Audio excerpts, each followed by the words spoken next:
Have you seen those images on the internet where it shows images of what society, what people think I do versus what they actually do?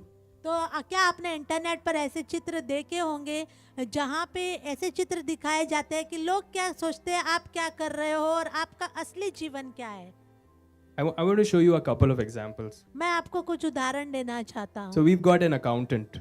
हमारा एक accountant है, समझ लीजिए। Yeah. So people think that the accountants are always bathing in money, right? Having और money parties all the time. लोग सोचते हैं कि अकाउंटेंट मतलब उनके पास हमेशा बहुत पैसा रहता है, But what they actually do is लेकिन सच में उनका काम क्या है? they're staring at a number of spreadsheets, just getting nervous about the fiscal end year. तो वो लोग रात दिन उनका काम में हमेशा उसमें घुसे रहते हैं। Okay, how about the next one? Yeah, teacher. तो और अगले व्यक्ति के बारे में बात करेंगे, एक शिक्षक के विषय में। Yeah, we all have this picture in our minds of a teacher. हम सबका मन में एक चित्र है एक शिक्षक के प्रति, वो ऐसा होता है। Standing in front of the class, confidently inspiring young minds. बहुत ही आत्मविश्वास के साथ सामने खड़े होकर दूसरों पर प्रभाव डालने वाले। But in reality, लेकिन सचमुच में देखा जाए, it's late Sunday night. रविवार की रात बहुत हो चुकी है And you're just trying to stay awake while grading mountains of papers. और आप वो शिक्षक जो है अपने आप को जगाए रखने की कोशिश कर रहा है क्योंकि बहुत सारे पेपर्स करेक्ट करने Am I right, teachers? Are there any teachers in this room? क्या कोई है शिक्षक यहाँ पर? Okay, but what about the Messiah? लेकिन मसीहा के विषय में क्या? So when people thought of the Messiah, what came to their minds? जब लोगों ने मसीहा के विषय में सोचा तो उनके मन में क्या चित्र आया? So the word Messiah means anointed one. अब मसीहा यानी कि जो अभिषिक्त। Yeah, if you know the Old Testament story, अगर आप पुराने नियम का बारे में अगर आपको पता है, the Israelites went through a lot of ups and downs. Israeli लोगों के जीवन में बहुत उतार चढ़ाव आए। Enemy attacks, their land being taken away from them. They were even exiled from their own land. और दुश्मनों का जो हमले से और उनको अपने देश से निकाला गया और बहुत सारी बातें।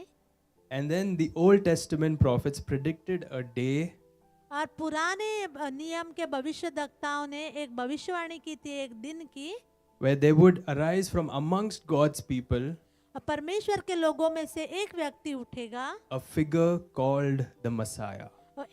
जिसको हम मसीहा कहेंगे, And he would come and save God's people once and for all. और वो आके हमेशा के लिए परमेश्वर के लोगों को बचा लेगा। Now in Jesus' time, the Jews were under the rule of the Romans. यीशु मसीह के समय में यहूदी लोग जो है रोमन साम्राज्य के नीचे थे। So it was widely assumed that if the Messiah came at that time, तो ऐसा सोचा जा रहा था कि अगर मसीहा उस समय में आता, that he would come with a sword in his hand for the Romans. तो लोग सोचते थे कि अगर वो इस समय में आएगा तो वो हाथ में तलवार लिए हुए आएगा। So when people thought of the Messiah, this is what they pictured. और जब वो मसीहा के बारे में सोचते थे यही चित्र उनके दिमाग में चलता था।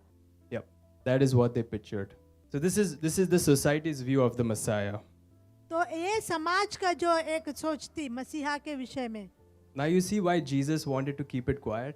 आपको अभी समझ में आ रहा है क्यों उसने कहा कि आप किसी को मत बताना?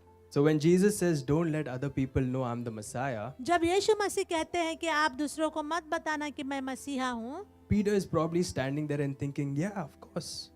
तो ये पतरस वहाँ पे खड़ा होकर सोचता है कि हाँ ये बात सच है। We need some more time. हमें और समय की जरूरत We है। need more followers. हमें और लोग चाहिए हमारे पीछे चलने के लिए। We need weapons. We need a battle plan. हमें हथियार चाहिए और युद्ध की योजना चाहिए आगे की। So Peter thought that this is what the Messiah does. और पतरस सोचता था कि ये वो काम है जो मसीहा करते हैं। But Jesus turned everything around. लेकिन यीशु मसीह ने पूरी बातों को उलट कर रख दिया। Verse 31. 31 वचन में लिखा He है, then began to teach them that the Son of Man must suffer many things. तब वह उन्हें सिखाने लगा कि मनुष्य के पुत्र के लिए आवश्यक है कि वह बहुत दुख उठाए And be rejected by the elders, the chief priests, and the teachers of the law. और पुरनिये प्रधान याजक और शास्त्री उसे तुच्छ समझे And that he must be killed and after 3 days rise again. और मार डाले और वह 3 दिन के बाद जी उठे। He spoke plainly about this. उसने यह बात उनसे साफ साफ कह दी। So if that was society's view of the Messiah coming with a sword, अगर समाज उस समय के समाज का यह चित्र था कि यीशु मसीहा जो है Jesus तलवार paints a के साथ different आएगा, picture. तो यीशु मसीह ने एक अलग चित्र दिखाया He says, "This is actually what I've come to do."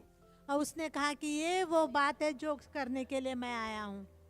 You know, I'm sure Peter just hearing this and he's thinking, "Hold on, पतरस ने यह सुन के सोचा होगा थोड़ी देर के लिए, this is not what I expected. ये तो अपेक्षा नहीं रखी थी मैंने, This is wrong. ये गलत है. Jesus, you are the anointed one. You are the Messiah. You're more powerful than them." यीशु मसीह आप अभिषिक्त हैं, आप मसीहा हैं, आपके पास उनके ज्यादा सामर्थ है, This can't happen to you. ये आपके साथ नहीं हो सकता. And he's thinking, surely Jesus has misunderstood what it means to be the Messiah. और वो सोचता होगा कि यीशु मसीह शायद मसीहा का मतलब सही रीति से नहीं समझ पाए And he just needs a gentle correction. और उसको सुधारने की जरूरत है उसकी सोच को.